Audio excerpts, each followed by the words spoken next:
So yeah, let's start Um, it off with Garrett Wilson. I mean, he's 6 foot, 192 pounds. He's not the ideal wide receiver size. Had 1,000-yard season, 70 receptions, 13 total touchdowns. He had 3 huge games towards the end of the season where he had a total of 7 touchdowns in 3 games and 370 yards in the air receiving. What do you think about this guy, and how does he stack up against other guys that we'll talk about here in a moment? so definitely the size thing you mentioned. He's not the ideal size. That might kind of prevent his true kind of alpha X wide receiver role from ever being reached. I do think he still has a good chance to be that alpha presence on a team. If not, looks like he'll be a slot receiver. That's what a lot of his work is done from. He brings a lot to the table, man. He's a polished receiver, super athletic. Very athleticism is kind of through the roof here, right?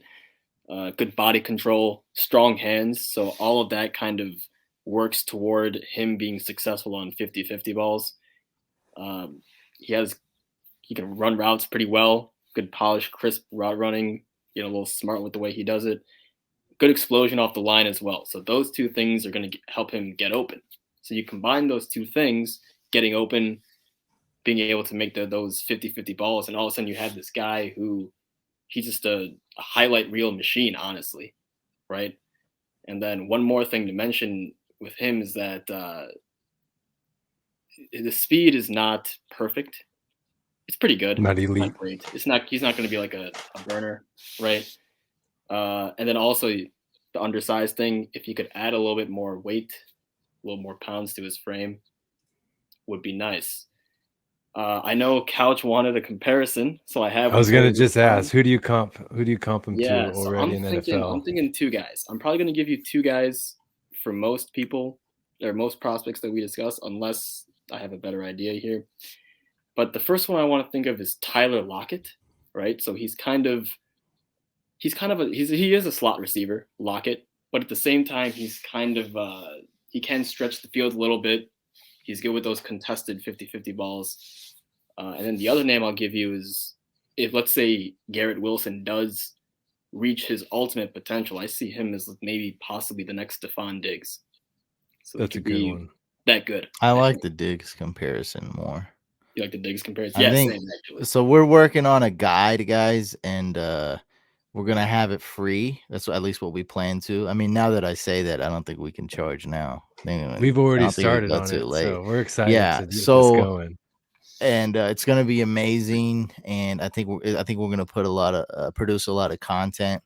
I didn't even tell these guys, but I think like each one we can make into a short little TikTok or something, like each Oh, nice. page, so to just be, just flowing. Like, cause there's some, I mean, some people don't want to read your 150-page or 100-page draft guide, right? That's true. And Yeah, it's a but lot of some people could watch words. 100 TikToks In a on the wide row. receiver I mean, just the class, just the dynasty rookie class.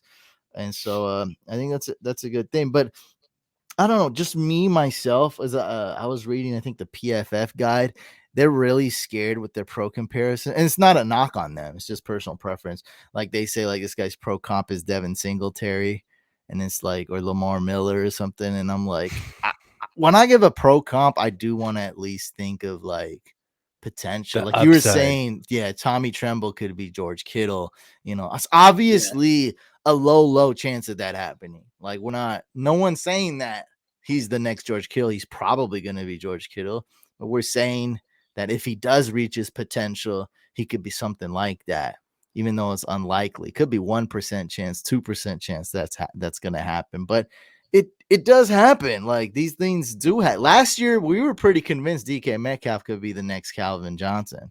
Not this year, but last that's year true. we Yeah. are like, hey, this guy, he's not there yet, obviously. But last year we're like, this guy could be somewhat similar to Calvin Johnson or, RIP Demaryius Thomas in his prime. Like he could be. Yeah. Now probably change our opinion, but you never know. Like it does, these things do happen. And look at Justin Jefferson.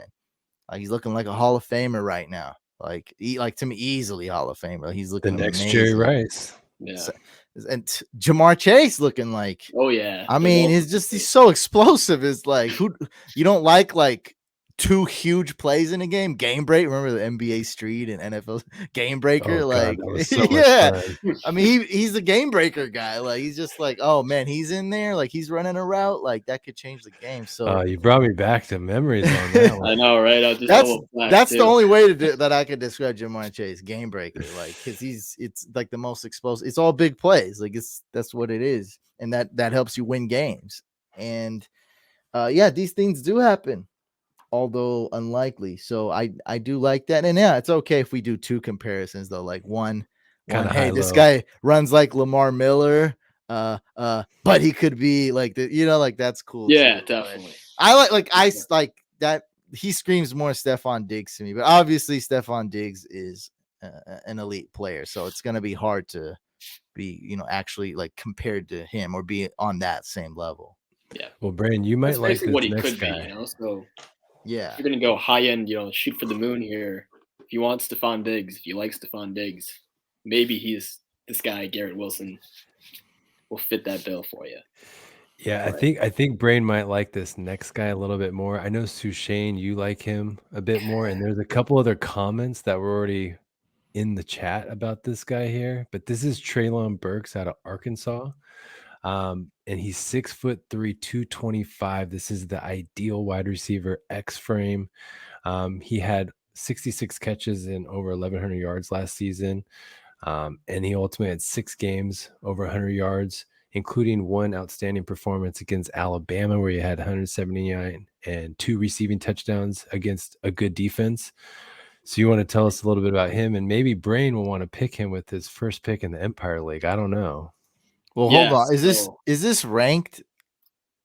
These are not necessarily. Yeah, So you what want I to would tell say him how you is put these together? That's all. Yeah. I want a He number. did it consensus. He kind of did it in a consensus ranking. So right? You wanna it's tell him? ranked by other people essentially. It's So let me explain this real quick, right? So right now, this draft is kind of, at least for the receivers, is kind of working a little bit differently than, let's say, last year or 2 years ago, right? Last year, for example, you had Jamar Chase, clear number 1, and then probably, I think, Rashad Bateman or Rondale Moore or Devonta Smith or Jalen Waddle, right? Something like Yeah. that is your next. For this one, no one seems to agree on a top receiver, but rather we have kind of an agreement of who would be among the top receivers. Well, who's your That makes number sense. 1? That's what I want to So know. this guy is my number 1. And Treylon. what about the last guy? That's your number 2. That's my number 2. He would be my number 2. Yeah. Okay. Yeah. But Treylon Burks, like you said, ideal alpha receiver size, frame to him. Man, he's got killer speed. He's fast. He's big. His hands can cover your face.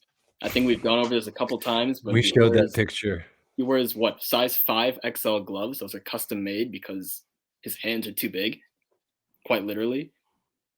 I mean, he's absolutely amazing. What I would describe him to you as is he's very similar to what Trey Lance was last year for the quarterbacks, right? We said, what about Trey Lance? We said he was probably the rawest, most unpolished prospect of all of the quarterbacks. But we also said he probably has the highest upside. We haven't seen the upside yet. We're kind of, working towards that. But that's what most people said, hey, most raw, highest upside. I think that's what you're getting here with Treylon Burks. Most raw receiver, highest upside. Are we looking at Claypool without a TikTok account? This guy is way better than Claypool, I think, in my opinion. Yeah, but for a game and a half, I thought Claypool could be the next biggest thing. Next big thing. I mean, hey, that was a brief moment in time. It was only a game and a half, though. I'm going back in. I'm going back in. This may last a lot longer. I'm not including this season at all when I'm talking about Claypool. True, not one bit. But yeah. All right. Well, just to finish off Treylon Burks on a high note here. I compared the last one to Stephon Diggs, right? And then I also Tyler Lockett. So you kind of have like a little bit of a range here. That's what you were alluding to, like a high-low. For this one, I don't see anything other than A.J. Brown DK Metcalf, like these types of molds, these physical specimens who were just absolute freaks. Well, obviously Metcalf, we may have a slightly lower opinion on, but as of last year, Calvin Johnson, all of those types of things, like this is my type of guy, honestly. That's why I'm a big fan of him, Treylon Burks.